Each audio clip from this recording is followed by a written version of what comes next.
Hello les Paulettes, aujourd'hui on se retrouve pour te partager 4 outils que j'utilise au quotidien dans ma vie professionnelle et qui me simplifient la vie. Si tu ne me connais pas, je m'appelle Géraldine, je suis coach simplificatrice de vie et mon dada, ce que j'adore faire, c'est t'aider, t'accompagner à simplifier ta vie pour te permettre de retrouver une vie sereine, une vie où le stress, la pression, l'épuisement est enfin mise de côté et une vie que tu vis et que tu aimes pleinement. Et avant de commencer cette vidéo, ce que je t'invite à faire, c'est à t'abonner, à cliquer pour t'abonner à la chaîne des Paulettes Imparfaites pour continuer à avoir plus de contenu un peu en mode pratico-pratique, des astuces concrètes pour ton quotidien. C'est vraiment l'endroit où j'aime faire ça. Et puis, du coup, si tu veux rien louper, abonne-toi. Pourquoi est-ce qu'aujourd'hui je te partage 4 outils pour simplifier ta vie au niveau de ton organisation professionnelle? Tout simplement, c'est que lorsque tu vas parcourir un petit peu sur internet la toile de ce qui existe en matière d'outils, de productivité, d'organisation, etc., tu vas tomber sur énormément de choses qui existent. Et justement, moi, mon approche, c'est t'amener en fait à revenir à des choses simples, à revenir à du bon sens, à revenir à ce qui est efficace, à ce qui marche et à surtout éviter de t'éparpiller, de t'emmener dans plein de directions différentes avec plein d'outils ultra techniques, avec plein d'outils qui font des mini tâches un peu partout. L'idée, c'est en fait d'arriver à concentrer dans un même endroit des outils simples mais qui te permettent d'avoir plusieurs fonctionnalités en même temps et surtout qui te permettent d'être extrêmement focus. Je sais qu'en fait, moi, dans mon travail avec le quotidien qui est extrêmement rempli, avec ma vie de maman à côté, j'ai peu de temps de travail. Je travaille à peu près 20 à 25 heures par semaine. Et pour me permettre d'être efficace dans ces 20 à 25 heures par semaine et surtout en fait d'arriver au bout de mes objectifs, j'ai mis en place 4 outils que j'utilise, je pense franchement, au quotidien, qui me sont indispensables aujourd'hui. Ils sont archi simples, tu vas voir, je te donne pas de la grande nouveauté, mais comme d'habitude, ce que j'aime faire, c'est t'aider à revenir au bon sens, à revenir aux choses simples de la vie.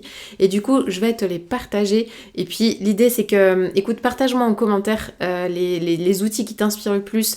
Ceux peut-être que tu utilises déjà. Est-ce qu'il y en a d'autres que tu utilises? Pourquoi pas suggérer de nouvelles idées? Mais en tout cas, dis-moi ce que tu en penses dans les commentaires. Que tu sois entrepreneur, que tu aies un travail, que tu aies des engagements, que tu sois une femme à multiples projets, multi-engagés, peu importe.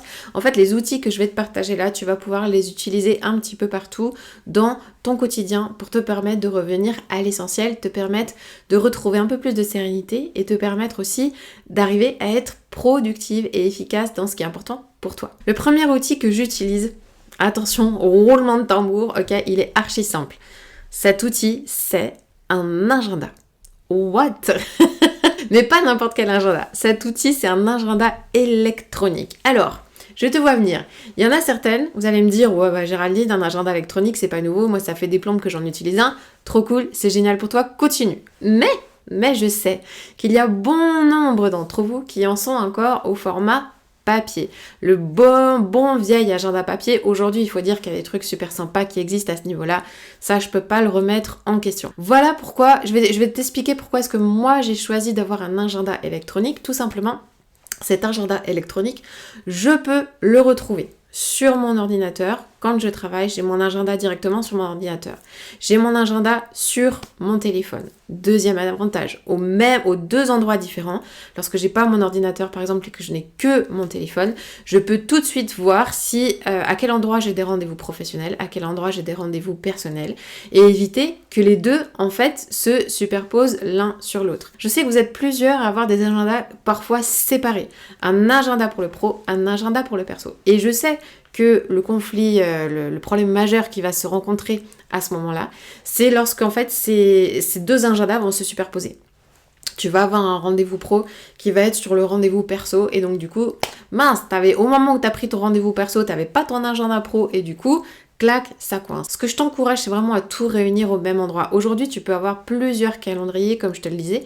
Moi, j'ai un calendrier pour ma vie pro, j'ai un calendrier pour ma vie de famille, j'ai un calendrier pour ma vie perso. C'est mes 3 grands types de calendrier. Je ne vais pas décliner pour la vie pro, j'en ai un ou deux un peu plus subtils. En tout cas, c'est mes 3 grands calendriers et cela marche extrêmement bien entre eux. Je sais à chaque fois qu'est-ce qui est prévu, à quel moment de la journée, quand est-ce que c'est prévu, que ce soit pour ma vie pro ou pour ma vie perso.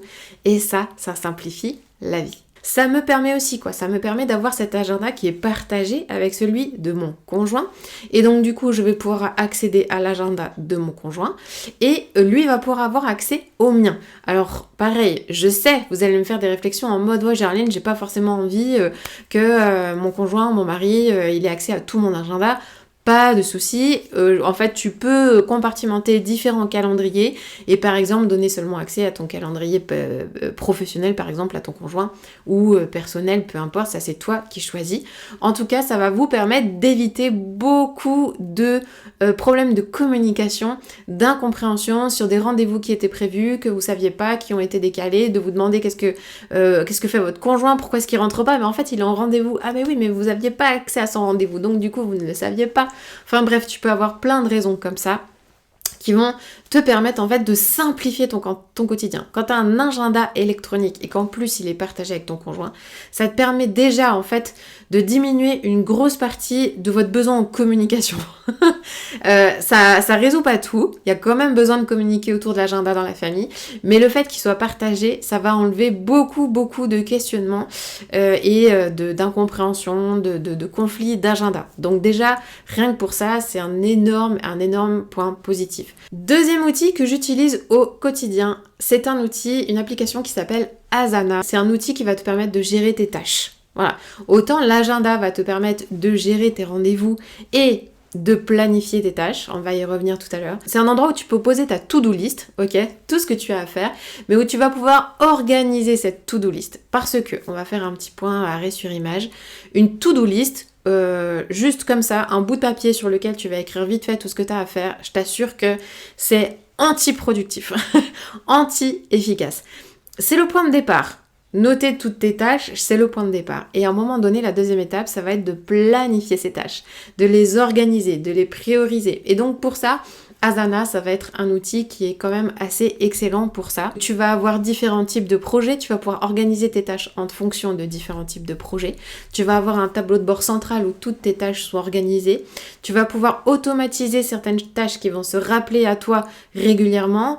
Donc si je te donne un exemple, par exemple une fois par semaine, j'écris une newsletter, une fois par semaine, je fais un podcast, une fois par semaine, tous les jours par exemple, je réponds aux messages de mes clientes, et bien cette tâche en fait elle est programmée et chaque jour, clac, elle apparaît automatiquement dans mon gestionnaire de tâches, donc je n'ai plus besoin d'y penser. Et c'est ça l'objectif d'avoir un gestionnaire de tâches, c'est surtout en fait de te décharger de tout ce que tu as à penser. Il faut qu'à un endroit, ce soit enregistré et notamment les choses qui sont automatiques, les choses qui reviennent très régulièrement. Donc dans ce gestionnaire de tâches, je vais avoir mes différentes tâches par différents projets, je vais avoir même des rétro-planning, je vais avoir le suivi, je vais pouvoir enregistrer par exemple le suivi de tous mes clientes, je vais pouvoir enregistrer mes campagnes de lancement, je vais pouvoir enregistrer mon planning éditorial, je vais pouvoir utiliser Asana pour plein de choses que j'ai besoin de faire dans mon travail d'entrepreneur. La façon dont je me suis organisée, c'est que du coup toutes ces tâches sont rassemblées sur un tableau de bord central où je sais que du coup j'ai une section pour les tâches que j'ai à faire aujourd'hui dans la journée, j'ai une section pour les tâches que j'ai à faire dans la semaine, j'ai une section pour les tâches que j'ai à faire dans le mois en fonction des objectifs que je me suis donné. Donc du coup ça me permet d'organiser ces tâches. Je vais pas revenir en détail sur comment on organise, comment on planifie, comment on priorise des tâches, ça pourrait être le sujet d'une autre vidéo. Mais du coup, je t'invite vraiment à aller explorer cet outil ou un autre, quoi qu'il en soit. Mais lorsque tu as un gros volume de tâches à gérer quotidiennement, notamment dans ta vie professionnelle, parce que je pense qu'au niveau personnel, c'est pas forcément nécessaire d'en arriver là, je t'encourage à passer sur du gestionnaire de projet. Troisième outil que j'utilise au quotidien, c'est l'application Note qui se trouve sur mon téléphone. Donc moi j'ai un iPhone, donc l'application Note, elle s'appelle Note. Si tu as un autre téléphone, c'est probablement un autre nom. En tout cas, tu dois certainement avoir cette application-là. Un peu type carnet de notes ou un peu type post-it, voilà, où tu vas pouvoir en fait noter tes idées au gré du vent et puis du coup les retrouver facilement avec un petit moteur de recherche. J'utilise cette application mais constamment. J'ai certaines notes qui sont épinglées, c'est-à-dire que je peux les retrouver très facilement parce que ce sont des notes où je reviens très souvent parce que je note très souvent, par exemple, mes idées de vidéos ou mes idées pour faire un podcast. J'ai une fiche idée podcast, je l'ai épinglée et dès que j'ai une idée, clac, je peux tout de suite la mettre là-dedans Pourquoi est-ce que j'utilise ça? Parce qu'en fait j'ai mon téléphone qui est la plupart du temps très proche de moi et donc dès que j'ai une idée, pour éviter de la perdre, le plus facile c'est d'avoir mon téléphone à portée de main. Donc du coup j'enregistre toutes mes idées à l'intérieur. Ça me sert aussi beaucoup de brouillon. Lorsque j'ai besoin de faire des brouillons sur mon ordinateur, je l'utilise. Ça me sert en fait à jeter tout ce que j'ai besoin de jeter. Dès que j'ai besoin d'un support, je prends cette application. Du moment que je suis sur mon ordinateur ou sur mon téléphone, ça m'aide énormément en fait à déposer mes idées et surtout à les retrouver plus facilement. Et surtout, je sais qu'elles sont toutes au même endroit et ça, c'est extrêmement précieux. Et enfin, le quatrième outil que j'utilise régulièrement, c'est un petit peu l'équivalent de l'appli Notes, mais en version papier. C'est simplement en fait ce qu'on appelle un bullet journal ou en fait un carnet qui se trouve juste ici. Tac. Celui-là, je peux te le montrer, c'est plus facile. Voilà. C'est en fait tout simplement un carnet avec des petits points à l'intérieur. Je sais pas si tu les vois. Voilà. De la prise de notes quand je suis en rendez-vous, quand je suis en réunion, lorsque j'ai une rencontre importante, lorsqu'il y a des choses dont je veux me souvenir, lorsque je regarde une formation, ça me permet de prendre des notes. Pourquoi est-ce que j'utilise la version papier? C'est tout simplement qu'en fait, à partir du moment où je fais quelque chose sur mon ordinateur, vu que j'ai qu'un seul écran, je ne peux pas... En fait, je n'aime pas, je trouve ça extrêmement inconfortable de regarder quelque chose sur mon ordinateur et de prendre des notes en même temps sur l'ordinateur. Et du coup, j'aime beaucoup la version papier qui me permet aussi d'être plus rapide. Je suis pas une pro du tapage à l'ordi. C'est plus facile aussi pour moi d'écrire. Donc du coup, j'écris seulement les choses qui sont importantes pour moi. Et vraiment, c'est un carnet dans lequel je mets tout. Je mets tout, que ce soit par exemple la liste de ce que j'ai envie, de ce que j'ai besoin d'acheter comme vêtements pour les enfants. La liste des cadeaux auxquels tout d'un coup je pense pour la famille à Noël. Ça va être la formation que j'ai regardée où j'ai pris des notes et je les ai mises dedans. Je mets tout dedans, absolument tout. L'idée c'est que ça remplace en fait tous les petits post-it que tu as un petit peu partout. Toutes les feuilles volantes que tu accumules à droite, à gauche, où tu as pris des notes, etc. Mes feuilles volantes à moi, c'est ça. Donc du coup, j'ai énormément de choses à l'intérieur. Si j'ai besoin de m'y retrouver, l'avantage avec le bullet journal, c'est qu'au début, tu as un index que je n'ai pas rempli. Tu as un index ici où tu vas pouvoir en fait noter à quelle page se trouve l'idée que tu as notée. Si par exemple, c'est la liste de tes cadeaux de Noël, tu notes liste des cadeaux de Noël, tu notes à quelle page c'est, parce que l'avantage, c'est que le bullet journal est pagé. Bref, c'est un peu flou, mais je sais pas comment on dit. Et donc du coup, ça va te permettre de retrouver tes idées assez facilement. Donc vraiment, pour moi, cet outil, il est juste indispensable. Mon mari et moi, on en a un chacun. On se fait chambrer parce qu'on se balade toujours avec nos petits carnets. Dès qu'on est en réunion, dès qu'on est en situation de devoir se souvenir de certaines choses. Mais sincèrement, c'est extrêmement pratique et ça fait aussi du bien de se déconnecter aussi de la partie digitale, de la partie écran. C'est quelque chose qui est vraiment, vraiment pratique et qui te simplifie la vie, à condition que vraiment, en fait, tu prennes cette décision de te dire tout ce que j'ai besoin de noter, c'est là-dedans.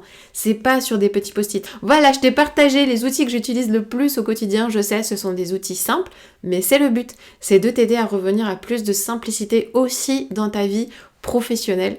Donc du coup, j'espère que tu vas pouvoir en user et en abuser. Donne-moi ton avis en commentaire sur ce que tu penses de ces outils-là.